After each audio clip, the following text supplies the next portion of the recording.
So I was on social media this morning and I think I made somewhat of a discovery that two of the common mistakes people make who form opinions about the world around them are number one, missing provided context, and number two, assuming unprovided context. So missing provided context, that's pretty straightforward. It just means whatever you heard, whatever you've read, that there were certain details in there that when you responded to it, you indicated that you missed out on those details. So, for example, someone said that the couch was red, and then you say, well, clearly the couch was brown or green or whatever.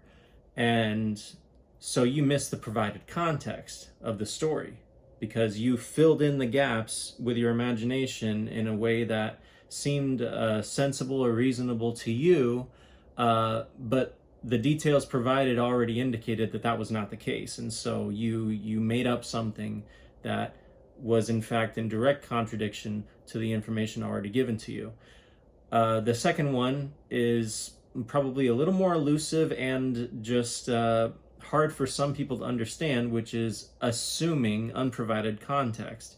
So again, what is reasonable or typical or common to you, you might think is the case and when it comes to certain details in a given story or somebody's just information that they give, but it may not necessarily be the case. And you see a lot of these two things happening, like for example, in criminal court cases. I mean, I personally don't watch a lot of that stuff, but like I listened to a story. It's the Michael Stagg series about Nate Shepard, the legal thriller.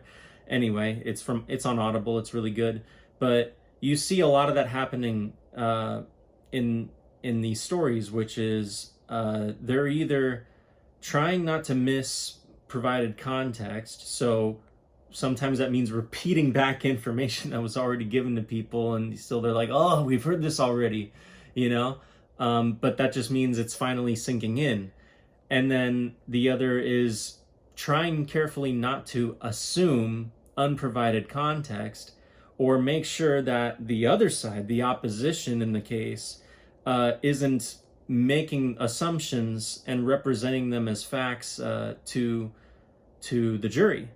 So I would like to see more of that just care and more of that thinking things through when we're on social media, because it's really hard to have conversations with people and to share opinions when people are doing these two things.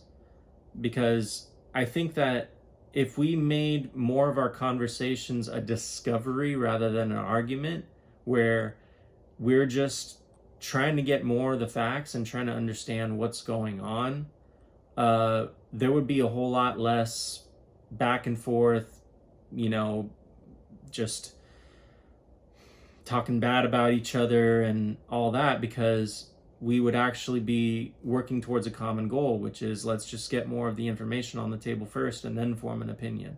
And if there are assumptions that we've made, we own up to it, we correct ourselves, and we realize, okay, there was something about this I didn't know that I'm still trying to figure out. Can we help each other? Can we both figure this out together? So I hope that's worth something to somebody out there. And that's all I've got.